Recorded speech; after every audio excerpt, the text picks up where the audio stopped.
discussion. I am actually live streaming it right now, but it will be available on my YouTube channel later on if you want to watch it again later to like brush up on stuff. So the topic we're getting into here is Unit 1, Foundations of Human Civilization. And it covers a period from about 2 million years ago. About 2 million years ago, that's when we see the first examples of stone tools, to about 600 BCE. So, let's begin. So basically, there's 4 big topics in this particular unit. Number 1, Paleolithic humanity. So the time when all humans were just hunter-gatherers, or foragers is another word for that. And then human migrations. So the early population of the Earth by human beings during the Paleolithic, as they migrated to follow food supplies and basically ended up in a bunch of different places. The Neolithic agricultural revolution, so that's when agriculture is invented. And that begins the transition toward a situation where most humans will end up relying on agriculture rather than foraging for their food. And then the first civilizations, which is basically if you've ever played a video game, it's when human beings kind of level up again, where they reach a new level of organization and technological development that hadn't been there up to that point. So, let's begin. So first of all, during the Paleolithic era, primarily, this is when Homo sapiens sapiens, the species of human that we are, migrates around the world. Now, we began in East Africa, right about there. That's where the earliest fossil evidence of humans is.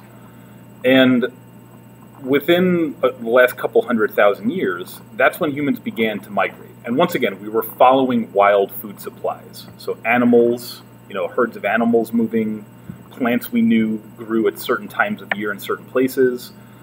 And gradually, small groups of Paleolithic humans migrated across other parts of Africa, into the Middle East, into Europe, into Asia, across land bridges during the last ice age to the Americas, and also down into Southeast Asia across land bridges. But then finally, at the end of the last ice age, about 14 to 15,000 years ago, that's when ocean levels started rising again as the temperature of the Earth warmed, and those land bridges were covered up by water. But during the Paleolithic, deep in the past, they were there for us to use. Now, basically as we went, we adapted to pretty much every climate that there is. And Paleolithic hunter-gatherers, then, we adapted to basically meet the needs that were required to get food in the places where we went. So some became fishermen, some lived in tropical areas, some lived in Arctic areas. And it was really just a matter of adapting ourselves and our technology to fit the location.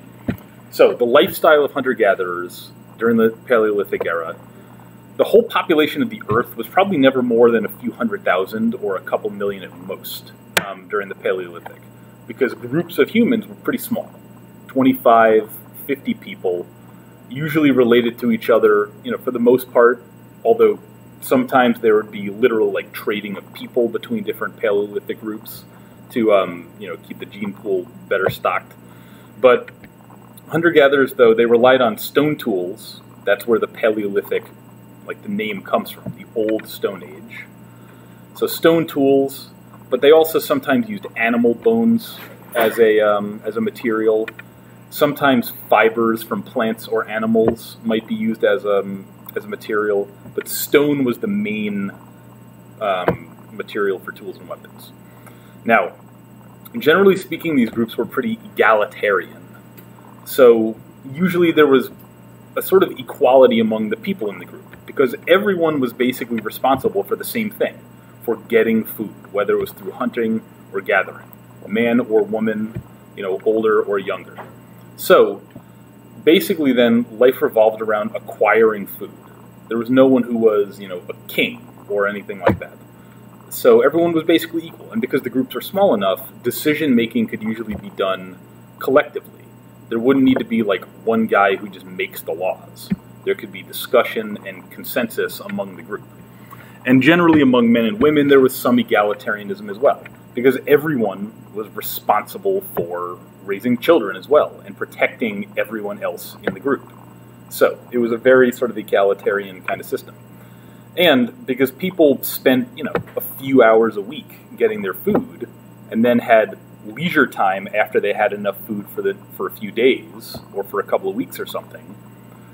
There was art that people produced, in their spare time, so cave paintings and like figurines and such.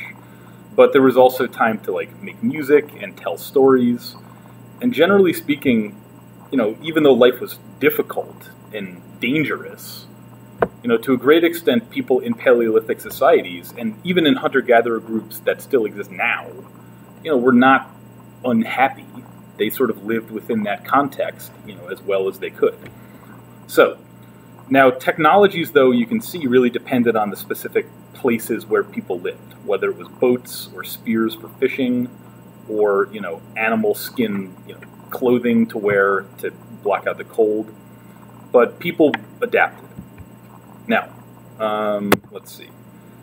Now, the one area in the world, though, where the earliest migrations of people didn't get there until much later on was around the islands of the Pacific. And as you can see, there was a language group called Austronesian. And these peoples and these islands in the Pacific, places like Hawaii and New Zealand and Samoa and these areas out here, the first people to get there were not during the Paleolithic era, but were only much later on during the Neolithic or beyond, when people already had metal tools and brought domesticated plants and animals with them.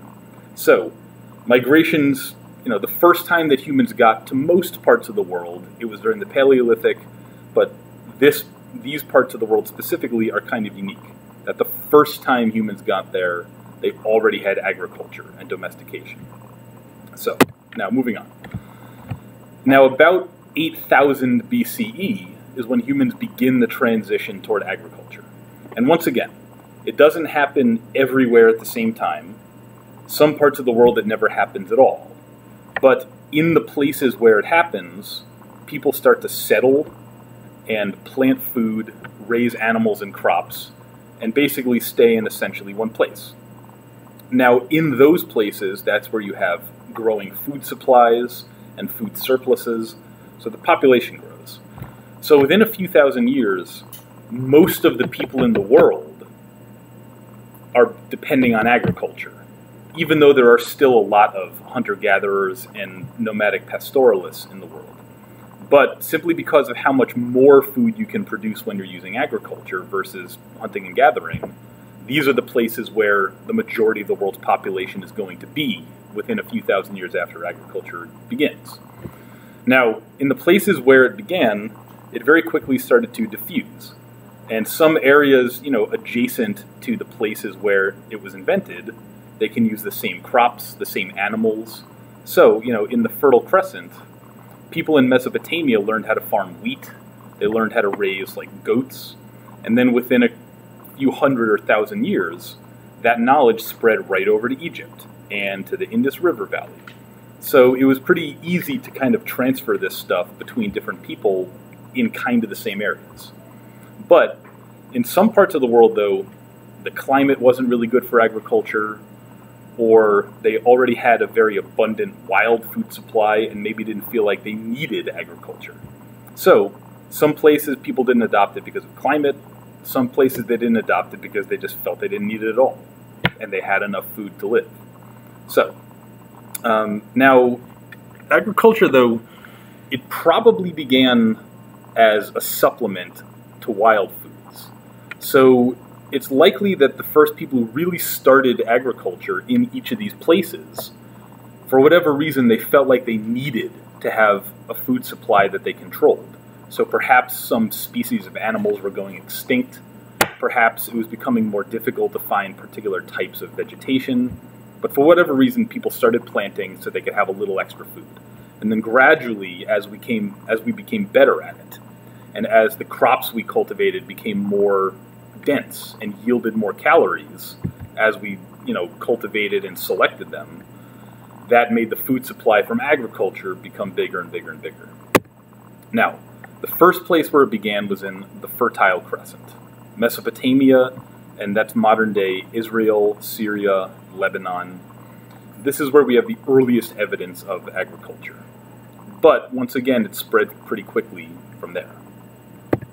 So, now, the plants and animals that people domesticated, it varied, depending on what was available in the wild. So, the ancestors of wild corn or wild maize, that's what was available around Mesoamerica. And the wild ancestor of wheat or lentils, that's what was available around the Fertile Crescent and, the Indus River Valley. So it really depended on what there was that was able to be domesticated. And the same thing with animals. The wilder ancestors of sheep or pigs were only in certain parts of the world. So in those places, that's where the domestication is going to happen. Whereas in other parts of the world, they have different animals. Like in Peru, they domesticated llamas and alpacas because the wild versions of those were in those places, but not others. So, now, during the Neolithic then, people who became agriculturists or agriculturalists settled. So the word for settling and doing agriculture is sedentary. It's basically the opposite of nomadic. So the people who became sedentary, they planted their crops, they raised their animals, and quite often fed them using either pasture land nearby or food that they grew. But in these villages, though, very early on, they were structured kind of the same way as hunter-gatherer groups. So until we really became good at agriculture, villages were pretty small, pretty egalitarian, because everyone had to work to raise the crops and take care of the animals. But eventually, though, you start to see changes occurring as the food supply becomes bigger and bigger. So, another lifestyle becomes available, though, during the Neolithic. So once animals are domesticated, some people simply decide, hey, we don't need to bother planting crops, we can just raise the animals, and then we can feed them using wild foods. So this is known as nomadic pastoralism. And pastoral groups usually developed on the sort of edges of agricultural civilizations, where they could have access to domesticated animals, but they didn't necessarily have land that was good enough for agriculture. But to really sort of keep a herd of animals alive, you need things like grass. You need natural vegetation that they can eat in order to keep them alive. So you're going to see pastoralism in places that are, also relatively temperate, but sometimes you'll see pastoral nomads like on the edges of deserts or really sort of dry areas too. But to some extent, they also stayed relatively egalitarian, and their population stayed relatively small compared to what happened in agricultural societies. But as agriculture becomes more efficient, some people in agricultural societies will, take ownership of land, or will do certain jobs as they specialize that are higher status than others. And you're going to see that generally people with wealth and status in agricultural society will emerge as elite groups. In pastoral societies, even though they stayed more egalitarian, there were still sometimes distinctions, where people who just owned the most animals might be considered wealthier than others. So they were never as stratified with as many different classes of people as agricultural societies became, but it could still happen a little bit. So, now, once people started farming, then you have all sorts of new technologies and a changing relationship to the environment. So, first of all, you need technologies to help you farm. So one of the earliest inventions that changes the way people really sort of figure out how to do this is irrigation systems, where you can control the freshwater supply that you have. You can move fresh water to a place, to help you water your crops.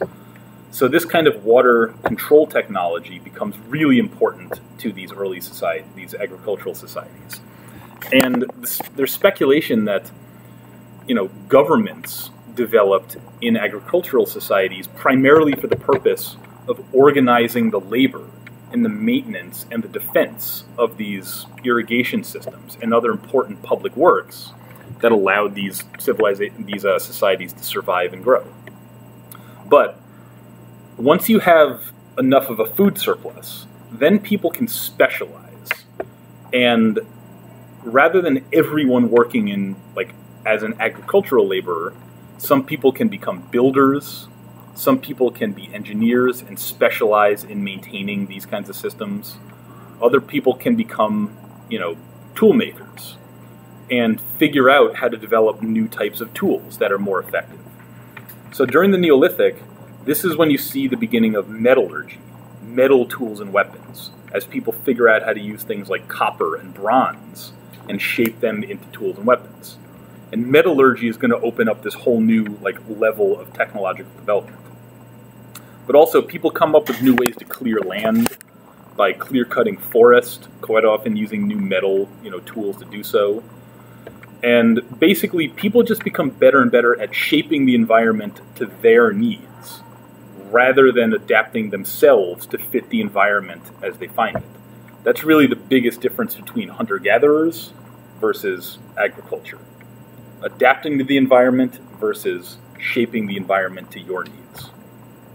So, now, eventually though, in some parts of the world, especially in river valleys, you see there's a situation where some people, some areas, just have the right conditions and the right types of crops available to grow incredibly huge amounts of food. And as that surplus gets bigger and bigger in places like the Nile River Valley, in Mesopotamia, in the Indus River Valley, you have such huge amounts of food being produced that it allows the population to grow very fast. And, by the 3000s BCE, it's likely that a majority of the people in the world lived in these early civilizations, because those are the places that could just make enough food to allow that to happen.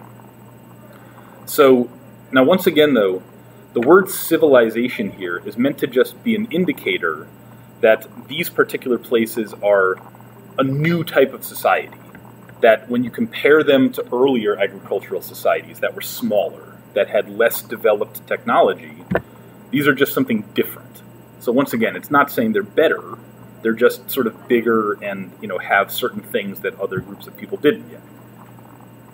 So, you should know the locations of the first 6 civilizations.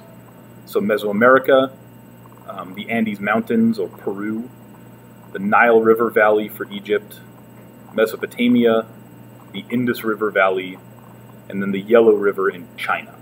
Those are the first 6 civilizations that appear. So, excuse me. Now, the very first place where we have this level of development, though, that's going to be Sumer, these city-states in the southern part of Mesopotamia, near the Tigris and Euphrates rivers. But then Egypt, along the Nile River, soon after that, Nubia as well.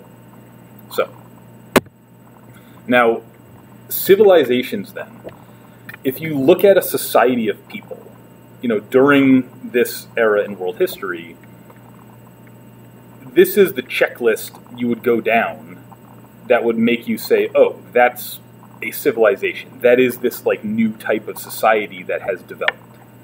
So first of all, they have enormous agricultural surpluses, usually with the ability and technology to store food for long periods of time, in order to have food available in case of famine or drought or some, calamity. And actually, you know what? That's another thing that I forgot to mention about agricultural villages and sedentary agriculture in general. Once people settle, and as towns and villages start to get bigger and more densely populated, there's going to be a shift in the dangers that people are now exposing themselves to. So even though there are some good things about agriculture, it allows more people to survive, it unlocks new technological developments, you're going to see that Neolithic farmers will start to suffer from epidemic disease more often because they're living near waste, they're living near animals, where most of the infectious diseases that we suffer from actually originate. So that's going to become more common. And as they start devoting themselves more and more just to particular staple crops or animals, crops that they really rely on to the exclusion of all others, that means their diets are going to get narrower, and perhaps they'll become, undernourished. And it means that if there's a crop failure or a drought or something goes wrong, then it could lead to enormous amounts of starvation and famine. So those are dangers that people sort of expose themselves to in exchange for the possibility of more food security and more control over their food supply. So back to civilizations, though. Huge agricultural surpluses, and as the population gets bigger and bigger and bigger, and more sort of difficult to govern, just by having people kind of talking to each other and discussing, you start to see the creation of major political states as well. So organizations of government that are intended to just maintain order and organize the people and resources of a society. That gets big enough where you need a sort of large organization to do it. So political states, basically, once again, this refers to when there is a government organization that has authority over a clearly defined territory or group of people, where you can point at a city or at a country and say, that country is governed by this group of people. That's a political state. Now, usually political states have law codes as well, in order to just kind of make it clear what the rules of behavior are, what the expectations are for people in that society. Because in smaller societies, like hunter-gatherer groups, if you lived with 30 people, it was easy for the group to just kind of maintain its own standards of behavior internally, because it's a small group. Like, who everyone is, when someone's doing something wrong or not, doing what they're supposed to do. In a giant state with millions of people in it, there needs to be a system that's more sort of clearly defined to, encourage good behavior and discourage bad behavior. Now, law codes, like the Code of Hammurabi, in 1750 BCE in the Babylonian Empire in Mesopotamia, they usually also reflect the sort of hierarchies and expectations of that society. So, that's why in the Code of Hammurabi we saw that there were differences in power between men and women, in terms of how they were treated by the law and how they were punished for certain crimes. And you also saw clear distinctions in social class, where people who were elites, may be punished less strictly under the law, or may be protected by the law more than people of lower status, or even, slaves. So law codes, they serve a practical purpose, like keeping people from doing bad things, encouraging them to do good things, but it also reflects the sort of hierarchy and power structures that exist within a society. So, now once you have job specialization, then you start to see more technological innovation, and you start to see this happening really fast, where technology just gets bigger and bigger and more developed in civilizations. You also see social stratification. So some people do jobs that have higher status attached to them, whether it's being a soldier or a priest or a huge landowner. And generally then they become the elites, the ones who really have power and influence, and usually will be the ones who kind of support the rulers of the state. And there's usually going to be a clear hierarchy. These groups of people are better than these people. And at the bottom, there's usually slaves. Although remember, the amount of slavery that existed could vary quite a bit. Now, usually these civilizations will be patriarchal.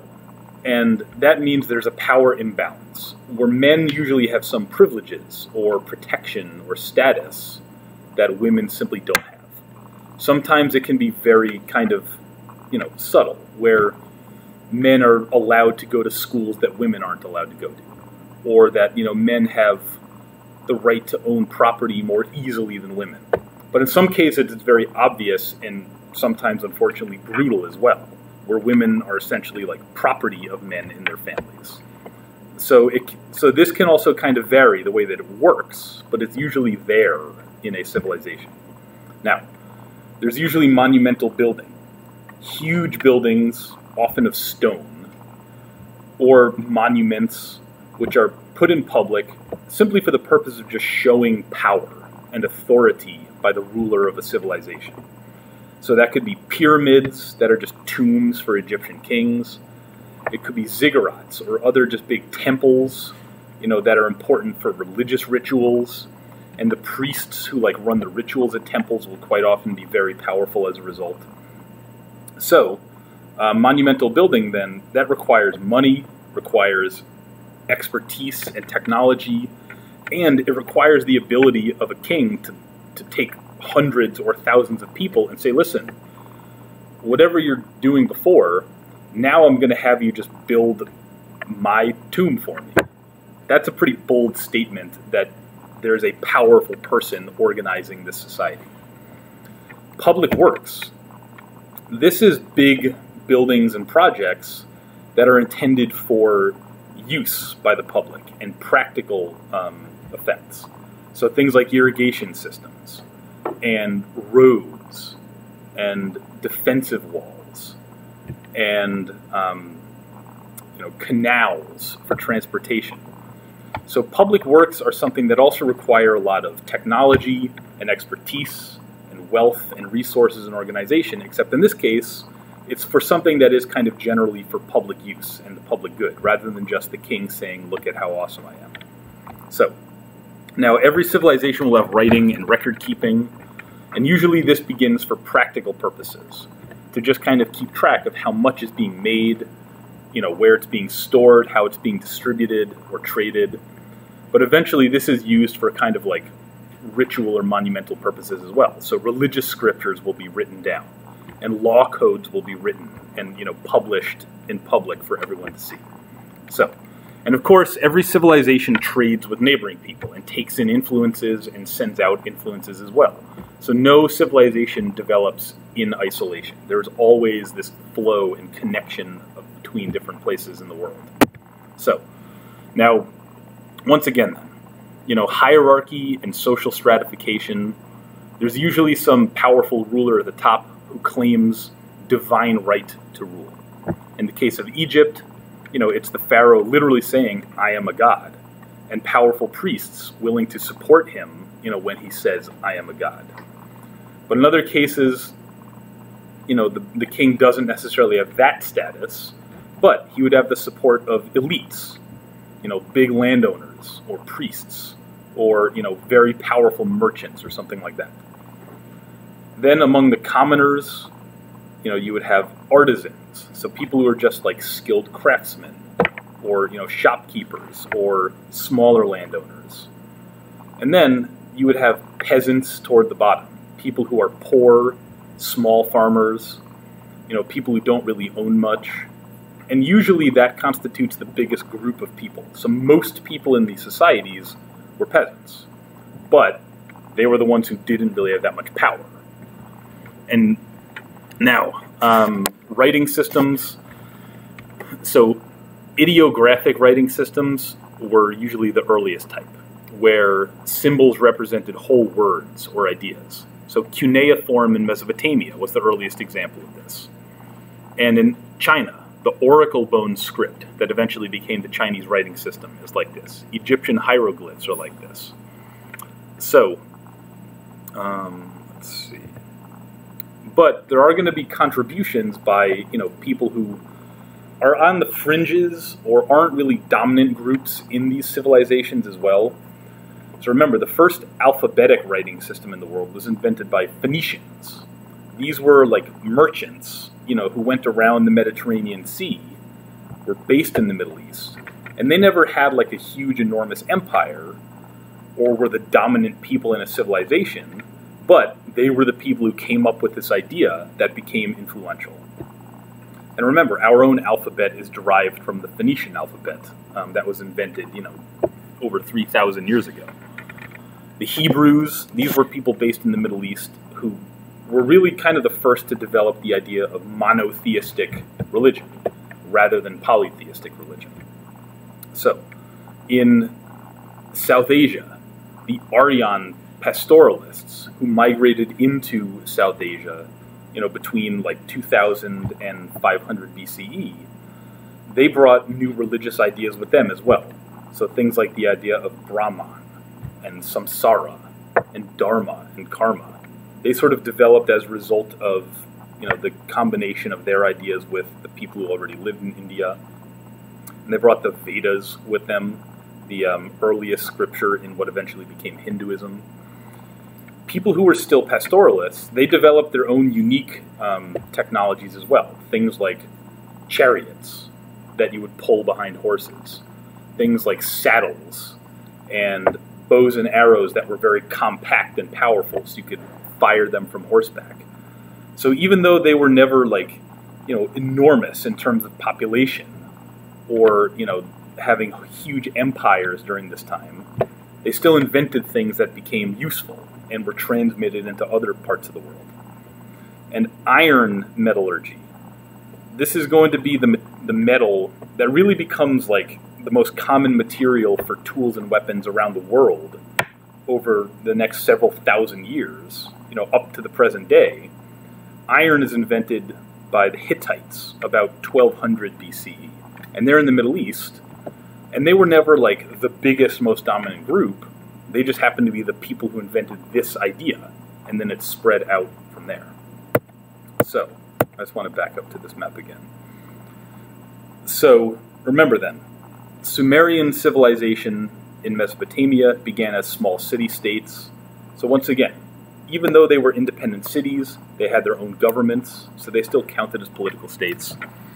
But gradually, this is going to be where you have the first empires, where single groups of people grow to expand and conquer and take over larger areas and incorporate it into their states.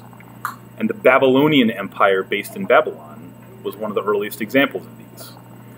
And, the Babylonian Empire, one of the reasons why Hammurabi thought he needed a single law code for the whole place was to just kind of like send the message to people in the empire, hey, you are now part of this bigger single thing. You are not your own separate group of people anymore. So that idea of kind of like unifying people in a state or an empire through the use of writing and the use of monuments to kind of show your power, that was an idea that was very, very common to these early civilizations and just empires in general as we go forward. In Egypt, pharaohs would build monuments to themselves all over the Nile River Valley to just send the message to people, listen, you are part of Egypt. You are part of this state rather than something else. So, in the Indus River Valley, that's where you have Harappa and Mohenjo-Daro, and then eventually the Aryans entered from Central Asia and brought religious ideas with them and new technologies with them. And remember, the Aryans brought the Vedas, but eventually, the sort of melding of Aryan with existing Indian traditions became Hinduism. And then up in China, this is where you have Shang Dynasty civilization with oracle bone writing, and then the Zhou Dynasty, who claimed the mandate of heaven. And let's see, in the Olmecs, that's where you have the giant stone heads. That's something unique about their civilization. So, any specific questions you guys have now? I think I covered most of the basics there. So, okay. Now, these core civilizations, just keep in mind that as we move forward, to a great extent, the empires and the civilizations that we'll be looking at over the next several units, to a great extent, they are really based on and sort of derived from the cultures and societies that develop in these core civilizations during this early time period. So, that's all we'll look at for today. And, look at the Quizlet sets online, go over your reading guides, use those essential questions that I gave you in class, and have a nice day. You're welcome. Yes.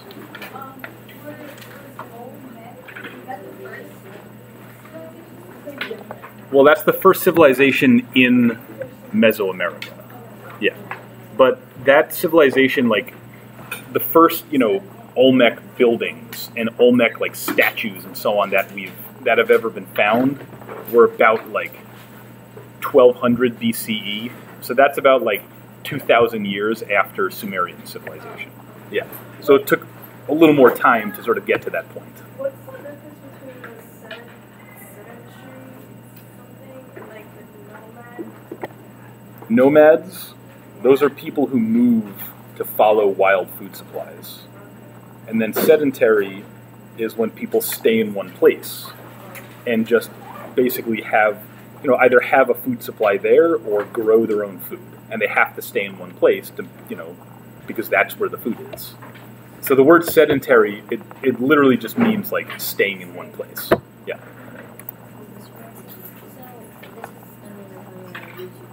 Yes.